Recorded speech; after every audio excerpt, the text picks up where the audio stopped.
Nakuhanan sa video ang tila ambang panununtok ni dating Pangulong Rodrigo Duterte kay former Senator Leila de Lima, magkatabi sa upuan ng dalawa sa ika-11 pagdinig ng House Quadruple Committee o Quadcom araw ng Miyerkules November 13.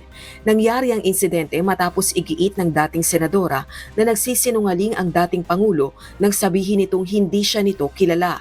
Gayon din ang kontrahin nito ang mga sagot ni Duterte ukol sa war on drugs at umano'y death squad. Ang aksyong ito ni Duterte, tinuligsa ni De Lima. So that was so unbecoming, that was offensive. Kasi talaga namang wala siyang any sense of decency. Ang tawag dyan, bankruptcy, indecency. Na wala naman akong ginagawa sa kanya. Tapos ganun ang reaction niya. Samantala, nagbigay naman ng kondisyon ng dating Pangulo sa hamong pagpirma nito ng bank waiver.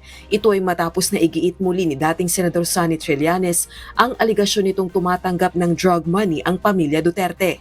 Ayon kay Duterte, hindi lang siya ang dapat mag-waive ng bank secrecy rights. Ang posisyong ito, iba sa naging pahayag niya sa pagdinig. Bakit ako lang? Para makita talaga ng tao yan. O, yan ang pera ko. Ay, may yung inyo. Bakit ako lang? Samantala, hindi naman tiyak kung makakadalo pa sa susunod na pagdinig ng Quadcom si dating Pangulong Duterte. Sa susunod na linggo, inaasahang muling ipagpapatuloy ang pagdinig. So hindi na kayo pupunta, sir, sa mga susunod na pagdinig? Hindi. Maybe not. Depende mo. Alam mo, may pera ako. Hindi lang sasabi wala. Pero yung savings ko, ma'am, hanggang kailan ako mamatay? Handa namang mag-alok ng pamasahe ang Quadcom sa dating punong ehekutibo, gayon din sa iba pang mahalagang testigo at kaanak ng EJK victims upang makadalo ang mga ito sa pagdinig.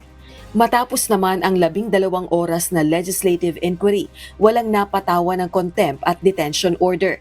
Ito ay kahit ilang beses nagkaroon ng tensyon sa pagdinig. Today's committee hearing naging cooperative lahat ng ating mga resource persons, including the former president.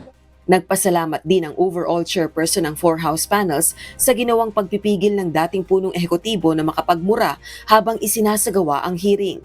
Rosa Licoz, UNTV News and Rescue. Diyos ang aming sandigan, serbisyo publiko ang aming pinahahalagahan.